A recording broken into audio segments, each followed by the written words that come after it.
Teoría del proceso. Vamos a trabajar la semana número 10, el tema de los auxiliares de la Administración de Justicia.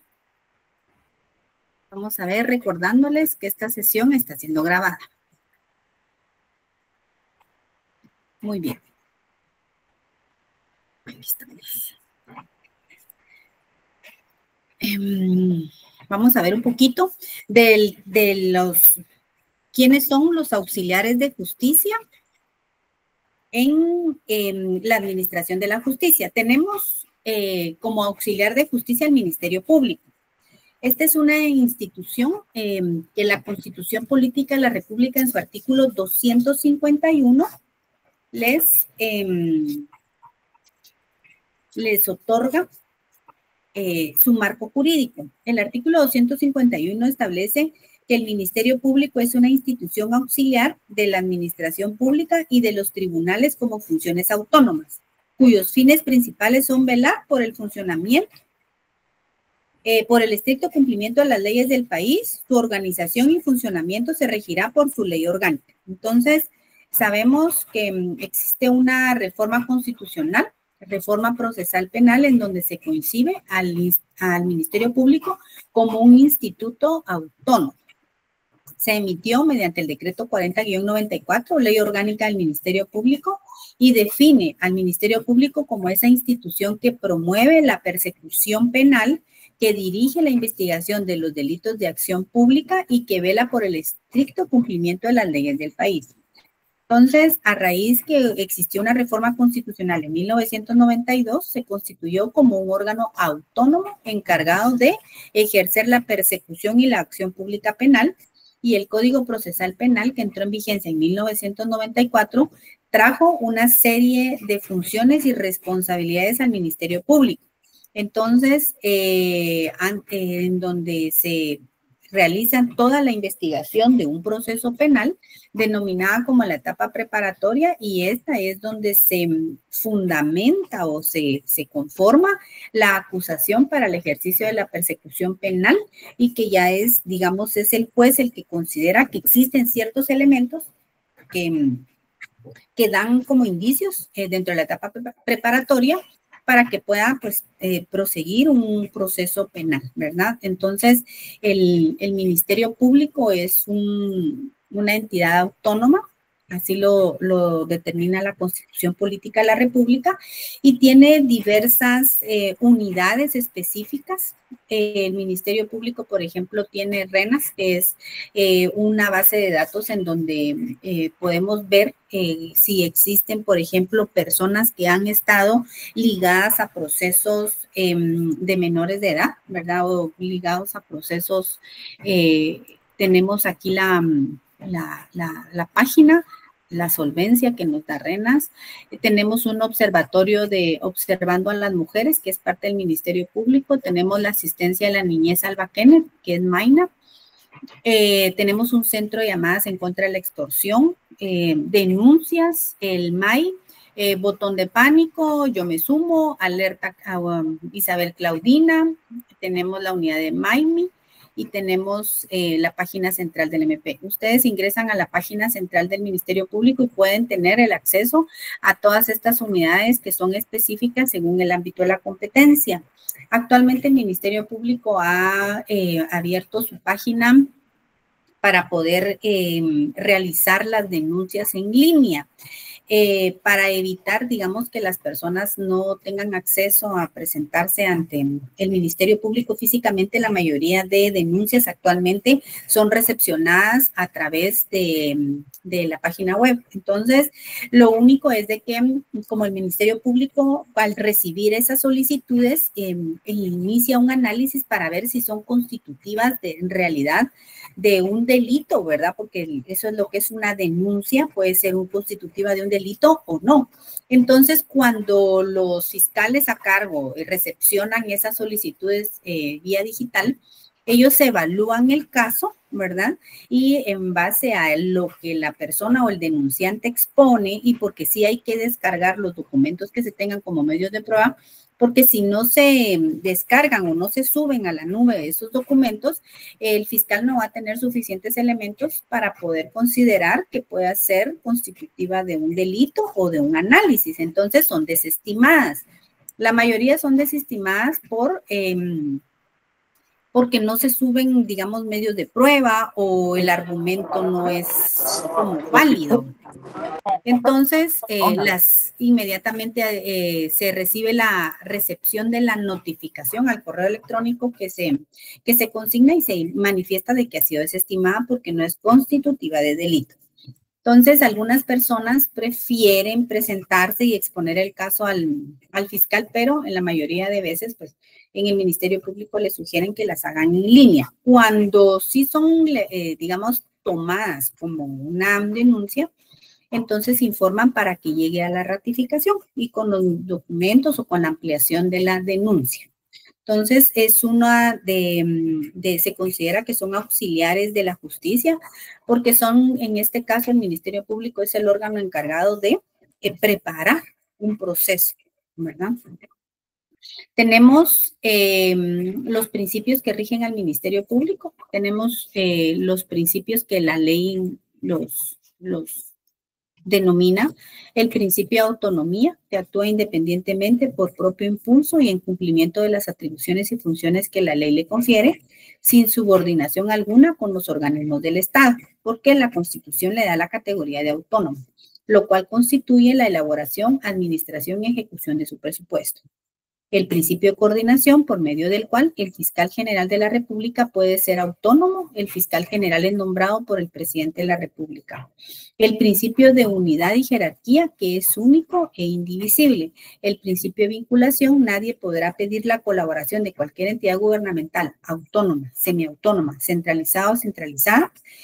El principio de información, podrá informar acerca de las investigaciones siempre que no divulgue el principio de inocencia. El principio de respeto en las actuaciones, tomando en cuenta que los intereses de la víctima a quien se deberá brindar protección y respeto, notificándole la resolución del caso. Tenemos otro organismo que es otro del Estado, que se considera como un auxiliar de la justicia, que es la Procuraduría General de la Nación. Su función principal de la PGN es una institución pública que por mandato constitucional sus funciones están orientadas a la asesoría jurídica y a la consultoría de la administración pública, ejerciendo la personería del Estado a través del Procurador General de la Nación. Entonces, cuando se habla del representante legal del Estado, en este caso es el Procurador General de la Nación, ¿verdad? Es por eso que en distintos casos, por ejemplo, en donde el Estado tiene que velar porque se respeten los derechos de los ciudadanos o del interés público, siempre se va a encontrar adherido a un proceso la Procuraduría General de la Nación cuando se considera que los derechos del Estado pueden ser violentados. En el caso, por ejemplo, de los delitos de instancia pública, entonces, como es interés del Estado, siempre va como parte de un proceso la Procuraduría General de la Nación. También en temas administrativos, cuando es de interés del Estado, por supuesto que es el Procurador General de la Nación a través de sus mandatarios. Perdone, licenciada, que la interrumpa. Yo tengo duda aquí porque yo realmente hasta hoy, precisamente el día de hoy, vi esto un poco más amplio. En realidad lo he visto más vinculado a temas de la niñez y adolescencia. O sea, es mucho más amplio entonces el mandato que tiene la Procuraduría. Como él es digamos, él ostenta la personería del Estado, es como el representante legal. ¿Quién representa legalmente al Estado de Guatemala? Políticamente el presidente, pero legalmente es, digamos, ante los procesos, es el Procurador General de la Nación. Ustedes pueden ver, por ejemplo, que el Procurador General de la Nación emite mandatos, porque no puede estar en todos los juicios, ¿verdad? Entonces tiene el cuerpo jurídico, donde tiene su cuerpo de mandatarios que representan al Estado. Esto lo van a ver ustedes, por ejemplo, en los casos penales, en los casos tributarios, en los casos administrativos, en los casos laborales digamos, donde las personas demandan al Estado por prestaciones, ¿verdad? Siempre van a ver ustedes que es la Procuraduría General de la Nación la que representa los intereses del Estado. Entonces, en los delitos de acción pública, como en el caso de la niñez, de mujeres, los que tipifica el Código Procesal Penal como delitos de instancia pública es siempre de interés del Estado, entonces siempre vamos a tener como parte de los procesos la Procuraduría General de la Nación. En los casos civiles, por ejemplo, como es niñez, por ejemplo, los declarados en estado de interdicción, niñez, adolescencia, también es Procuraduría General de la Nación porque es de interés público, es del Estado, ¿verdad? Por ejemplo, en temas de titulación supletoria, porque esos procesos no tienen el patrimonio de un particular, sino que se presume que son tierras estatales, municipales, comunales, es el Estado el que tiene el interés en este caso, ¿verdad? Tenemos, por ejemplo, procesos de Ministerio de Finanzas Públicas, adscripción de bienes, siempre está inmerso la Procuraduría General de la Nación. Tenemos procesos, por ejemplo, notariales de procesos sucesorios intestados, en donde el Estado tiene interés de verificar que realmente esa propiedad que estaba a nombre de un particular y que falleció, y que no dispuso en vida quiénes eran sus herederos, si realmente sí tienen un vínculo filial, ¿verdad? Entonces, por eso es que cuando se lleva un proceso sucesorio intestado, por ejemplo, es la Procuraduría la que revisa el expediente y la que emite un dictamen aprobándolo, un dictamen favorable. Y nosotros como notarios le tenemos que demostrar en el proceso que sí existe una filiación. Entonces lo demostramos con las partidas de nacimiento de los presuntos herederos. En ese orden de ideas es la Procuraduría la que verifica que sí existe una relación filial, ¿sí? Entonces, cuando no existe una relación filial y la Procuraduría comprueba que no existe una relación de parentesco, ¿verdad? Entonces es la Procuraduría la que se queda con las propiedades donde las personas fallecen y no tienen herederos, porque no se puede documentar. Entonces, la Procuraduría es la que hace la adscripción de esos bienes, ¿verdad? No solo en el ámbito penal como extinción de dominio, sino que también es en los casos de particulares. Por eso es que estos procesos, ustedes sean un poco curiosos, métanse a la página de la PGN y miren cuáles son todos los procesos que ve de jurisdicción voluntaria, que de alguna manera el Estado tiene interés en esos procesos y que sin esos procesos, sin el dictamen favorable de PGN, no caminamos en la vía extrajudicial, procesos notariales extrajudiciales. Entonces, la Procuraduría General de la Nación tiene es parte importante como auxiliar de la Administración de Justicia. Por ejemplo, como ustedes han ido avanzando en sus casos, en su Código Civil, en el Código Civil, habla, por ejemplo, en los procesos sucesorios intestados que pueden ser por la vía extrajudicial o por la vía judicial. Entonces, cuando un juez da una sentencia favorable para los presuntos herederos, también ese expediente judicial se va a PGN porque no puede proseguir sin el dictamen de la Procuraduría General de la Nación, que es el respaldo del juez para aprobar un proceso, ¿verdad? Entonces, la Procuraduría General de la Nación es una entidad muy importante dentro del ámbito judicial y del ámbito extrajudicial para los notarios. Solo, perdón, en el tema laboral, aunque sea la parte laboral, aunque sea parte del derecho público, ahí sí no entraría, ¿verdad? Por ejemplo, si me habla laboral público, estamos hablando de demandas que son en contra del Estado. Por ejemplo, los renglones 029, 011, no, perdón, 029, subgrupo 18, que son considerados como contrataciones profesionales, no de una relación de dependencia como es el 011, el 031, el 022, 021, que son como, que sí se reconoce la relación de dependencia, pero por ejemplo 029, subgrupo 18, no se reconoce, ¿verdad? Pero muchas veces, y lo hemos visto con sentencias, una cantidad de sentencias que tiene el Estado de Guatemala en favor de este tipo de contrataciones, porque son simulaciones de contratos laborales, porque existe una relación de dependencia o dirección, existe un horario, una supervisión inmediata, las herramientas de trabajo. Entonces, se perfeccionan los principios del derecho laboral. De esa cuenta es que existe una cantidad de sentencias en donde se ordena al Estado de Guatemala hacer efectivo el pago de las prestaciones laborales por este tipo de contratos. Entonces, definitivamente aquí quien lleva el proceso es la Procuraduría General de la Nación en conjunto con el Departamento Jurídico del organismo del Estado, de cualquier dependencia del Estado. Gracias, licenciada. Muy amable. Muy bien. Bueno, sabemos que la Procuraduría General de la Nación, su autoridad máxima es el Procurador General de la Nación que ejerce la representación del Estado. Y esta es pregunta de examen privado. ¿Quién representa al Estado de Guatemala? Muchos responden el presidente, pero es el Procurador General de la Nación. Es nombrado por el presidente de la República por un periodo de 4 años. Para realizar esta atribución debe ser abogado colegiado, tener las mismas calidades correspondientes a magistrado de la Corte Suprema de Justicia. Algunos ámbitos de su competencia: representar y defender los intereses del Estado en todos los juicios en que fuera parte de acuerdo con las instrucciones del Ejecutivo. Promueve la oportuna ejecución de las sentencias que se dicten en ellos. Intervenir, si así lo dispusiera el Ejecutivo y conforme las instrucciones de este, en los negocios en que estuviera interesado el Estado, para formalizar actos y suscribir los contratos que sean necesarios a tal fin y cumplir los deberes en relación con esta materia. Señalen otras leyes de la Procuraduría General de la Nación. Representar provisionalmente a los ausentes, menores e incapaces, mientras no tengan personero legítimo conforme el Código Civil y demás leyes. Por ejemplo, en este caso, en los procesos de declaración de estado de interdicción, como son por la vía judicial, se le da audiencia a PGN y PGN es la que autoriza la declaratoria de una persona, en este caso incapaz por estado, en calidad de estado de interdicción.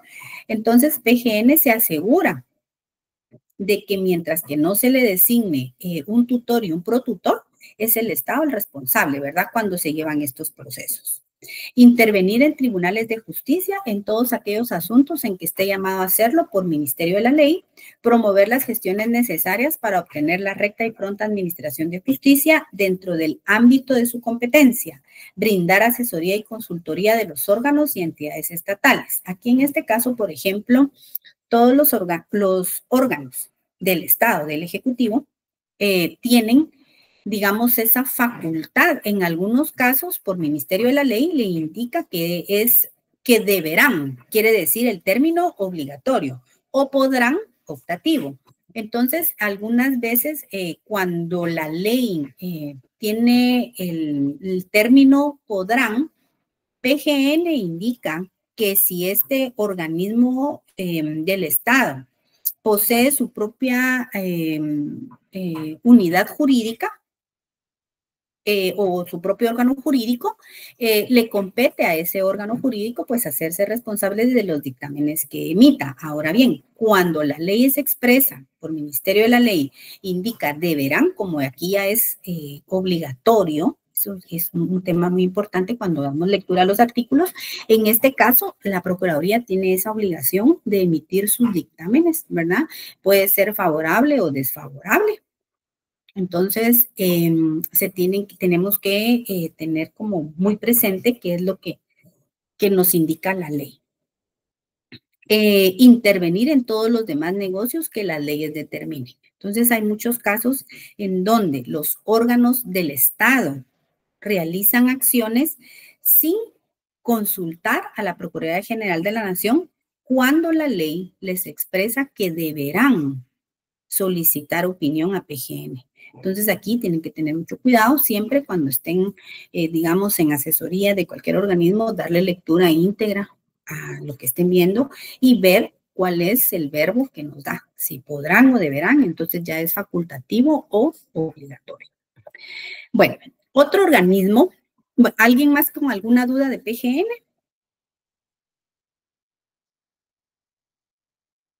¿Estamos bien?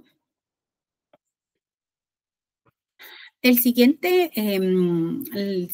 órgano, que es como muy importante dentro del ejercicio de la administración de la justicia, es el Colegio de Abogados y Notarios de Guatemala. Nosotros como abogados nos regimos por los estatutos del Colegio de Abogados de Guatemala. En realidad este colegio pues está integrado para todos los abogados y notarios que se encuentran registrados en el mismo. Es obligatoria por la colegiación obligatoria que tenemos. Esta institución se rige por el decreto 332 del Congreso y por los presentes estatutos. Para el ejercicio de los profesionales, abogados y notarios y para el desempeño de cargos que exijan tales calidades, es necesario estar inscrito como miembro activo del colegio en el libro respectivo, sin perjuicio de llenar y cumplir las prescripciones establecidas por la ley. El Colegio de Abogados tiene su domicilio en la capital de la República. La representación legal le corresponde a la Junta Directiva, la cual podrá delegarla al presidente. Entonces, ¿cuáles son los derechos y obligaciones de los colegiados? Son obligaciones de los colegiados, además de las especificadas en el artículo 11 del decreto 332, ajustar su conducta de normas a la moral profesional, mantener el prestigio de la profesión. Estos son derechos y obligaciones que ustedes como futuros abogados siempre deben tener presente. Lamentablemente, hemos visto nosotros cómo la profesión del abogado y del notario ha ido en decremento. Digamos, lamentablemente, sabemos que hay personas que no hacen como, no llevan ese cargo digno, digamos, del profesional del notariado. El notariado es una profesión muy noble, debe asumirse con responsabilidad porque todo lo que firme un notario lo firman con una fe pública. Entonces, al momento de decir y demostrar a través de una legalización de firma, el notario está dando fe, con esa fe que le otorgó el Estado, de poder asegurar que la persona que firmó es la que corresponde. Entonces, sin embargo, a lo largo de estos años hemos visto cómo esta profesión ha sido manchada, porque algunos profesionales se prestan para hacer, validar actos que no existen, y de esa cuenta ya existen muchas sentencias penales en donde se ha demostrado que que el abogado incurrió en un delito de falsedad material e ideológica, que son los delitos que puede tener el notario. Entonces, si hay consecuencias, hay notarios que pues han sido suspendidos de su colegiación porque han sido sentenciados. Entonces, ya ha entrado como en duda, y entonces estos a veces se llevan análisis.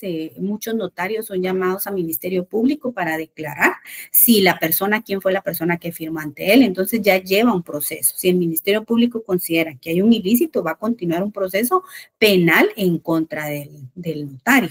Entonces, y también ustedes pues tal vez han visto en las noticias donde notarios han cartulado documentos o instrumentos y autorizado a personas fallecidas. Entonces, lamentablemente esta profesión no ha sido respetada como en realidad lo que es. Se debe mantener el prestigio de la profesión. Esto es muy importante porque podemos ver, por ejemplo, actualmente con este boom de las redes sociales, que existe una cantidad de personas que dicen ser abogados y notarios, que unos lo son y otros no lo son, de dar consejos por las redes sociales, cuando en realidad la profesión es muy digna, es muy linda, y las asesorías generalmente son personalizadas, porque no podemos generalizar un proceso. Por ejemplo, un proceso de compraventa tiene diferentes modalidades, no todas son iguales, son parecidas, pero no. Entonces, lo que le aplica a una persona no le puede aplicar a otra. Y lo vemos nosotros, digamos, yo a veces como profesional he visto algunos TikTok de personas que yo no verifico si son abogados o no, y eso lo podemos hacer en el colegio de abogados, un nombre y apellido, y miramos qué número de colegiado y si realmente es o no es abogado. Pero yo no he hecho eso, ¿verdad? Solo dicen que son abogados, tienen sus páginas y hacen una serie de recomendaciones que, por supuesto, muchas veces no aplica en todos los casos. Lo que están diciendo no es tan cierto y confunden. Entonces, En realidad, lamentablemente, pues tenemos el acceso a las redes y el colegio no se ha pronunciado en esto de mantener ese prestigio de la profesión. Antes, hace años, era muy difícil ver publicaciones o publicidad de venga, soy abogado, le hago declaraciones auténticas como que fuera un negocio de feria. Esa es una profesión donde se debe respetar y la tenemos que mantener con observancia de las leyes, procurando el cumplimiento. Es decir, derechos y obligaciones de los colegiados tienen que desempeñar su profesión como compete la ley, ¿verdad? Y aquí lo tenemos. El artículo 23 dice, son derechos de los colegiados. Hacer uso de su calidad de miembro del colegio en las actuaciones profesionales. Someter al estudio del colegio cualquier asunto relacionado con finalidades del mismo. Tomar parte en las deliberaciones y emitir su voto. Poner en conocimiento al colegio la falta de ética de cualquiera de sus miembros. Aquí sabemos que en el colegio existe un tribunal de honor. Cuando hay abogados o notarios que incumplen su obligación profesional, algunas personas han llevado a notarios al tribunal de honor, ¿verdad? Y tienen un proceso. Entonces, vamos a ver, Lee Kedwin, aunque en Estados Unidos el tema publicitario de abogado para demandas en accidentes, lo que sucede es de que en Estados Unidos el tipo de notariado es diferente, nuestro notariado es latino. Entonces, el notariado latino es muy ceremonioso, muy específico, muy estricto, ¿sí? En Estados Unidos el tipo de notariado es diferente. Entonces ellos no legalizan el acto, ellos solo la firman. Entonces el notary se encuentra por todos lados y no necesitan haber culminado en la carrera de abogados y notarios en Estados Unidos, sino que llevan un como diplomado, pueden ser notary. Pero los lawyers allá es diferente. Entonces nosotros tenemos esta diferenciación con Estados Unidos. En Estados Unidos prendemos la tele y miramos, usted tuvo un accidente, el abogado tal y tal le resuelve, demandemos, y salen con fotos y como un anuncio publicitario. Puede ir uno en carreteras y ver, tuvo un accidente laboral, llámeme, ¿verdad? Entonces sí se publicitan porque es diferente al tipo de notariado que nosotros estamos regulados. Entonces, aquí en Guatemala el colegio no ha tomado cartas en el asunto, pero se ha desnaturalizado.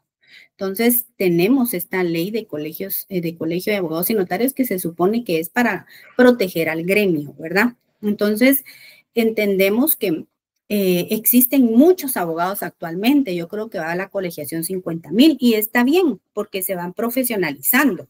Y tenemos muchos habitantes. Imagínense cuántos millones de guatemaltecos para 50,000 profesionales. Estamos bien. El asunto es que se ha desnaturalizado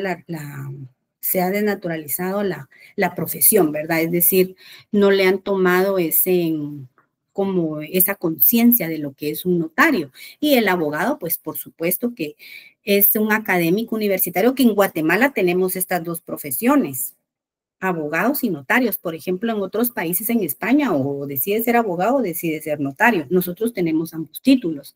Y aquí pues es otorgado por cualquier universidad del país, se presta juramento y la función del abogado es distinto a la del notario.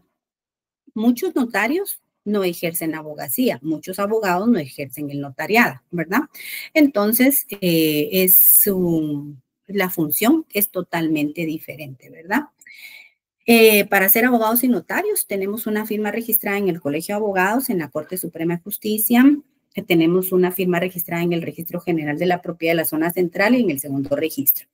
Nos asigna un número de colegiado, el Colegio de Abogados, y un sello que debe ser registrado. Si hay una modificación, hay que hacer una serie de trámites y también tenemos que volver a sellar el libro para que nuestro sello quede registrado. Aquí es distinto a otras profesiones, porque tengo entendido, por ejemplo, que tengo amigos que son auditores y que ellos no pueden mandar a hacer cualquier otro sello y no necesitan que ese sello esté registrado. En el de abogado sí. No podemos hacer ninguna modificación del tipo de letra o del tamaño sin antes haber hecho el proceso de registro de sello. El notario, sus actuaciones están regidas por el Código Notariado, decreto 314.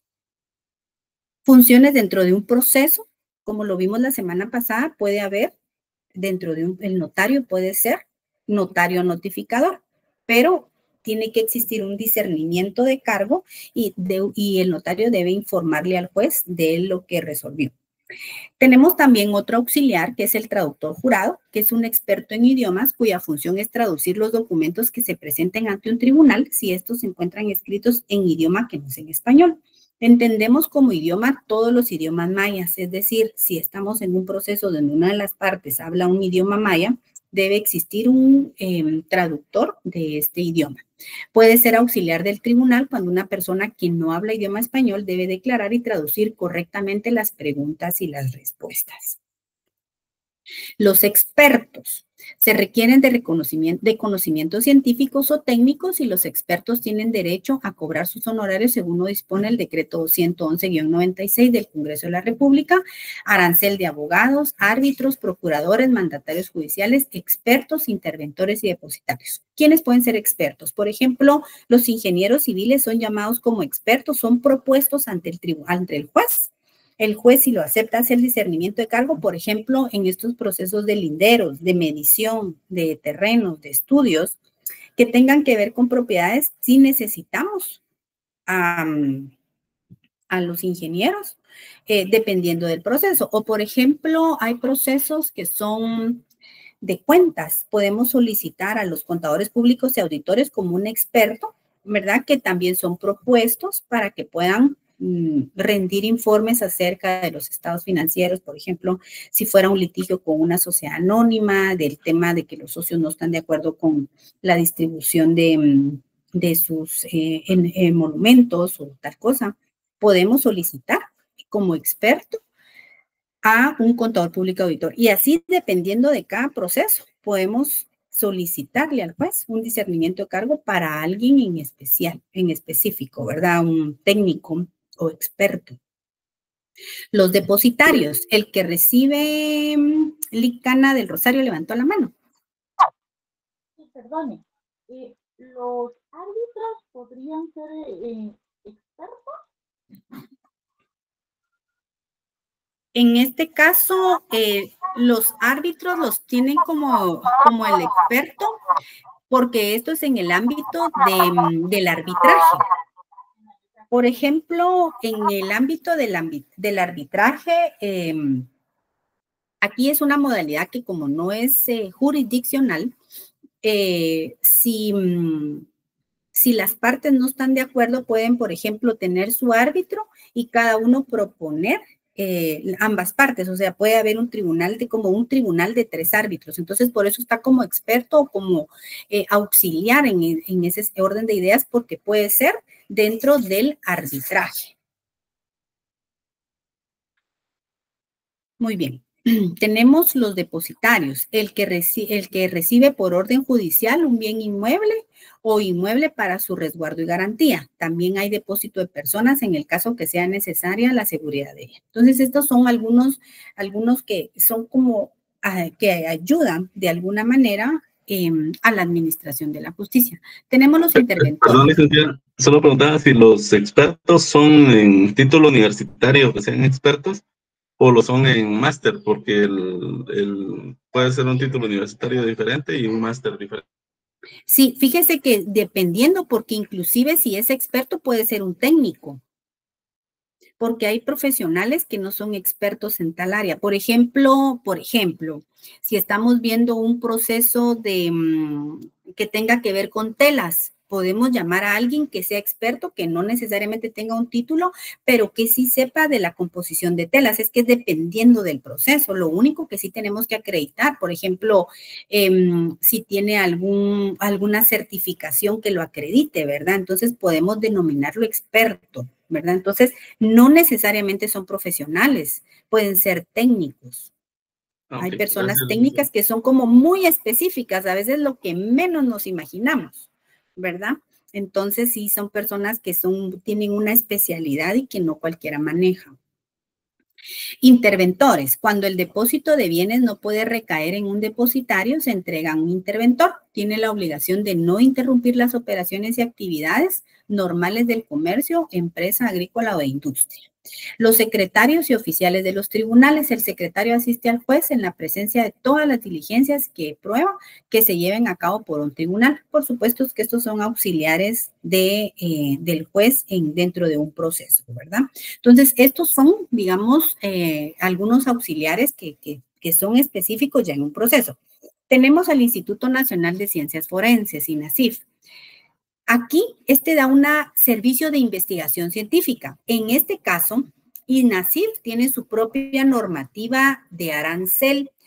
Todos los exámenes de índole penal que hace INACIF no tienen costo, porque generalmente esos exámenes son a petición del Ministerio Público. Pero, por ejemplo, en el caso de procesos civiles o de familia, por ejemplo, ¿verdad? Si estuviéramos ante el caso, por ejemplo, de un proceso de paternidad, se puede hacer en INACIF, pero aquí sí tiene un costo porque no es de índole penal. Los de índole civil sí se pagan. Entonces, ustedes sean curiosos, métanse a INACIF, descarguen el arancel y aquí van a ver todos los procesos que el Instituto Nacional de Ciencias Forenses puede hacer, ¿verdad? Entonces se hace el pago en INACIF, el pago lo recibe INACIF en efectivo, le da su boleta de la Contraloría de Cuentas y entonces ya hace la programación de la evaluación o el examen que tengan que hacer. El Consejo Directivo de INACIF está integrado por el presidente de la Corte Suprema de Justicia, el ministro de Gobernación, el fiscal general de la República, el director del Instituto de la Defensa Pública Penal, el presidente de la Junta Directiva del Colegio de Médicos y Cirujanos de Guatemala, el presidente de la Junta Directiva del Colegio de Químicos y Farmacéuticos de Guatemala y el presidente del Colegio de Abogados y Notarios de Guatemala. Entonces, este es el Consejo de INACIF. Bueno, esto es la información que tengo para acá. No sé si alguien tiene alguna duda respecto a INACIF.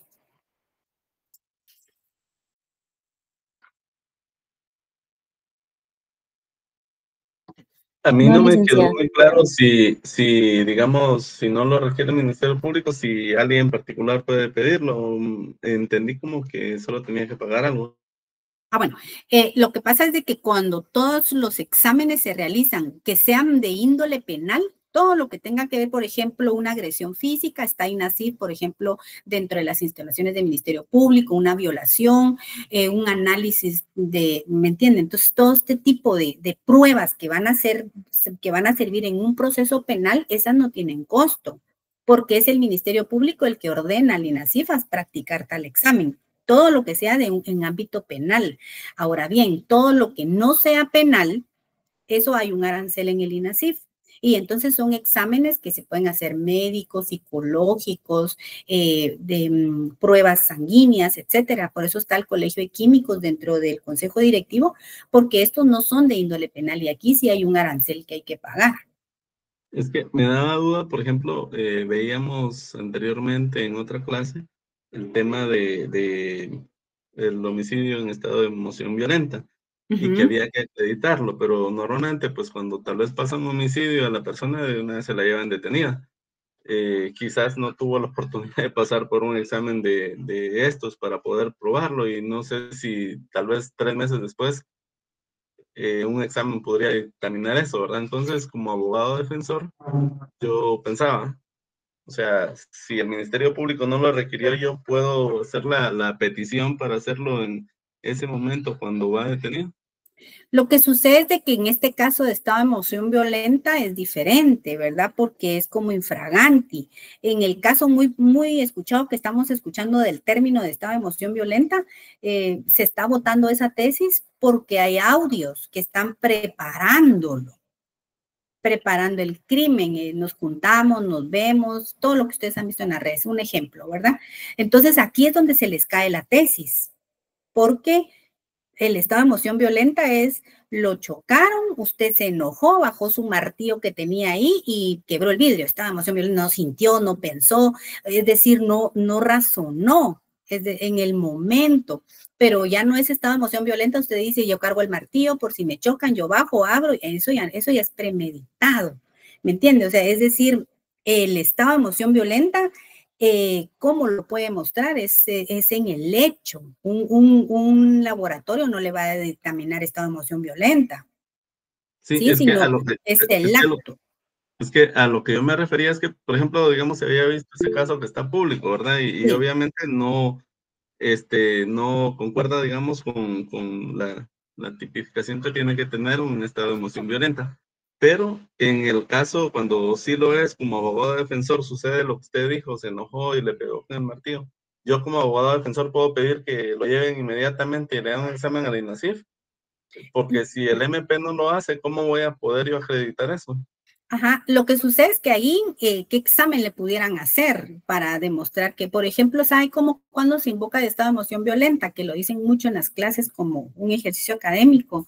Es, por ejemplo, llega el esposo, abre la puerta, encuentra a la esposa con otro hombre y acciona. Entonces, aquí, digamos, no tuvo la capacidad para reaccionar y pensar y mejor irse, sino que actuó de una manera en donde no tuvo ese momento de análisis, sino que el enojo lo absorbió y estaba muy molesto y actuó mal, ¿verdad? Entonces, aquí, digamos, las acciones son las que indican por naturaleza que la persona no tuvo ese momento de análisis, ¿verdad? Y eso es lo que en la teoría del delito dice que eso es lo que nos aparta de los delincuentes, porque los delincuentes accionan, pero digamos una persona que no desarrolla en la teoría del delito la acción es donde nos diferencia de los delincuentes. Usted se enoja y usted se arma una película y que se desquita en su mente, pero físicamente no lo hace, ¿verdad? Solo se queda tranquilo, respira y se va. Los delincuentes lo hacen, eso es la diferencia. En la teoría del delito dice que es eso. Todo ocurre en la mente del delincuente, dice la teoría del delito. Entonces yo me enojo, me dan ganas de bajarme,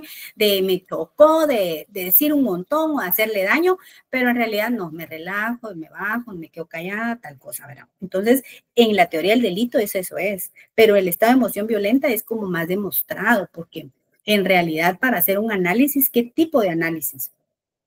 ¿Verdad? Es decir, sí es un tema donde podemos invocar el estado de emoción violenta, pero por los hechos, ¿verdad? Cómo sucedieron. Entonces, aquí el Instituto Nacional de Ciencias Forenses, todos los exámenes que se hacen en inmediato, por ejemplo, una violación o una agresión, femicidio, las mujeres van golpeadas y rapidito las pasan a INASIF y evalúan los golpes, toman fotografías, si la pasan al área de psicología, etcétera, ¿verdad? Entonces, pero si en caso no lo ha solicitado MP, nosotros como abogados le tenemos que solicitar a MP que necesitamos esas evaluaciones, ¿verdad? Para que sean ordenadas y que van a servir dentro de la carpeta judicial. Ahora, todos aquellos que no son de índole penal, vean ustedes, yo tenía descargada esa presentación, pero tal vez ustedes búsquenla. En INASIF está el arancel del INASIF y ahí van a ver todos esos exámenes que no son penales, que sí las cobran, ¿verdad? Y que nosotros en algún proceso pues las tenemos que cubrir. Licenciada Ana del Rosario levantó la mano. Sí, bueno, no tiene relación con el tema de hoy, sino con la comprobación de lectura. Sí. ¿Es posible que usted nos pueda indicar alguna bibliografía respecto de la demanda? Ah, muy bien. Para poder... Gracias, le agradezco mucho por la pregunta. Fíjense que la demanda, yo no he encontrado un libro que me diga cómo redactar la demanda. Yo les al final de la presentación tengo entendido que les dije una serie de leyes. Está el Código Procesal Civil y Mercantil, la ley del organismo judicial, que son las que nos indican cuál es el procedimiento para la redacción de una demanda. Tienen que leer, por ejemplo, también cómo se presenta una demanda en el ámbito civil y en el ámbito laboral. La diferencia en las demandas del ámbito laboral, que el encabezado usted tiene que poner la vecindad, el domicilio de la persona, y en las otras demandas no. Entonces, aquí lo que tienen que leer es la ley, ¿verdad? Entonces, en el artículo 61, creo yo, del Código Procesal Civil y Mercantil está cómo se redactan las primeras demandas, que eso es lo que nosotros vamos a analizar. Entonces, yo lo que necesito es que ustedes investiguen. Vamos a ver. El artículo 61, la primera dice... Código Procesal Civil y Mercantil, artículo 61. La primera solicitud que se presenta a los tribunales de justicia contendrá, y aquí hay 6 exposiciones, ¿sí? Entonces, en este caso, tienen que darle lectura a las leyes. Esta es la duda, estoy en la pregunta de las cosas, de qué tipo de, cómo se clasificaban las cosas procesales. Y entonces ahí habían peticiones, y creo que eran peticiones de fondo, peticiones Entonces, no sé dónde poder encontrar esa parte, porque creo que eso no está dividido en la ley. Ah, sí, en el Código Procesal Civil y Mercantil dice el porcentaje de las costas procesales y en las peticiones de forma y de fondo también está el Código Procesal Civil y Mercantil.